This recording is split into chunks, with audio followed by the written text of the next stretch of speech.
Hi guys. आज हम लोग इंटरमीडिएट के 11th का कोर्स है अर्थमेटिक प्रोग्रेशन टॉपिक पर पूरा पढ़ेंगे।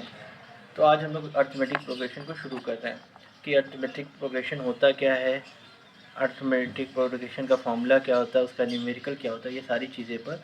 लेकिन अर्थमेटिक प्रोग्रेशन शुरू करने से पहले कुछ चीज़ें हम लोग आराम से पढ़ते हैं। पहला है अनुक्रम।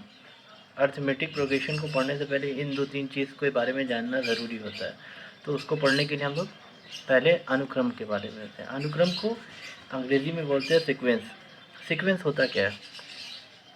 जैसे एक नंबर का एक ऐसा ग्रुप होता है जिसमें एक मतलब कि डेफिनिट क्रम में रखा हो और एक डेफिनिट रूल को फॉलो करता है, उसको अनुक्रम कहते हैं। जैसे 1, 5, 9, 13, 17, इस तरह से। देखिए, अनुक्रम किसको कहते हैं?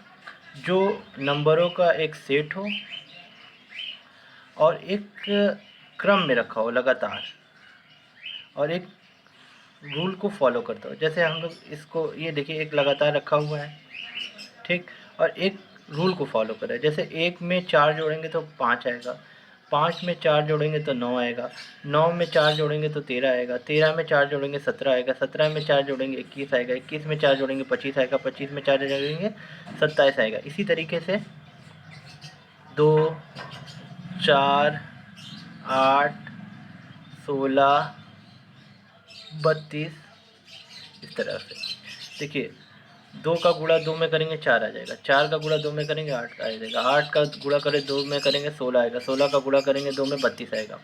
तो हम अनुक्रम या सीक्वेंस के बारे में ये बताना चाह रहे हैं कि जो सीक्वेंस होता है वो नंबरों का एक सेट होता है और जो निश्चित क्रम में लिखा होना चाहिए और एक रूल को फॉलो करता है। जैसे इसमें कौन सा रूल फॉलो किया है? 4 जोड़ने का। और इसमें क्या रूल फॉलो किया है? 2 का गुणा होने का। तो अनुक्रम किसको बोलेंगे? जो नंबरों का सेट होना चाहिए, इस तरह क्रम में लिखा होना चाहिए, और दूसरी चीज़ एक रूल को फॉलो करो। जैसे इसमें +4 सारे में जुटा हुआ है, इसमें इंटू 2 हुआ है। जैसे फर्स्ट ये इस टर्म में 2 का इंटू हुआ है तो 4 आया, 4 का इंटू हुआ है 2 में तो 8 आया, 8 इंटू 2 हुआ है 16 है, 16 में इंटू हुआ है 2 32 हुआ। तो इस तरह से। अब उसके बाद हम लोग ये देख रहे हैं, अब उसके आगे एक इसको अनुक्रम को सीक्वेंस भी कहते हैं। अब दूसरी चीज़ आती है श्रेणी, ठीक है। श्रेणी को अंग्रेज़ी में बोलते हैं प्रोग्रेशन। क्या बोलते हैं? प्रोग्रेशन बोलते हैं। श्रेणी जो होती है उसको बोलते हैं प्रोग्रेशन। अब प्रोग्रेशन क्या होता है? ठीक है, प्रोग्रेशन जैसे होता है, मान लीजिए कि कोई सीक्वेंस हो। जैसे ये सीक्वेंस है 1, 5, 9, 13, 17, ठीक है।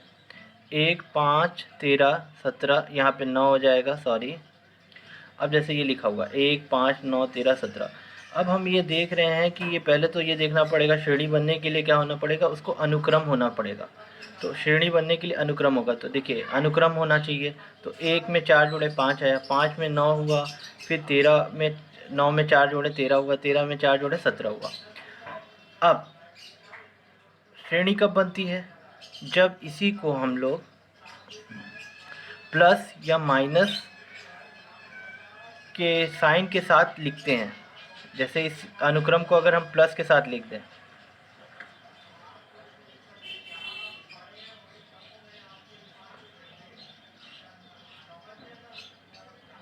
तो इसको क्या बोलेंगे?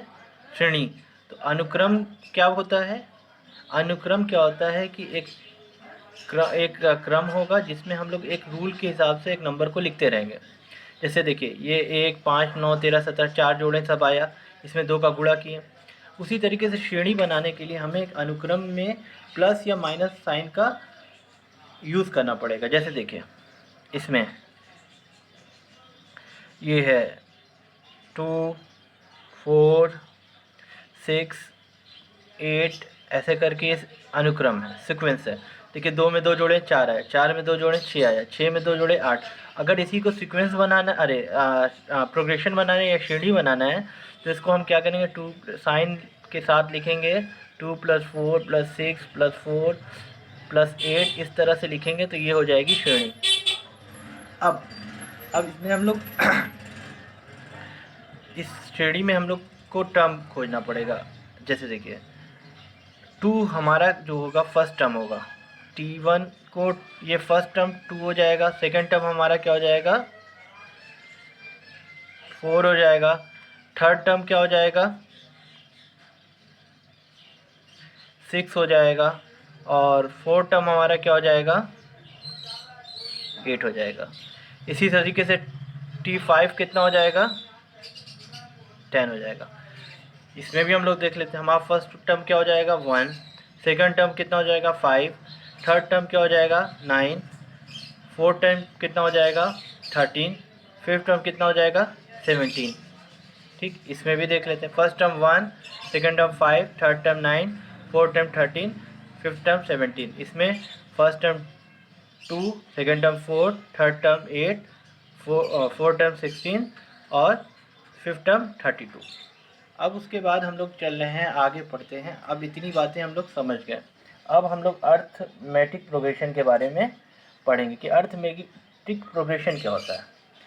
अब देखिए, अभी तक अर्थमेटिक प्रोग्रेशन जो होता है अनुक्रम और श्रेणी का ही आगे की चीज़ है।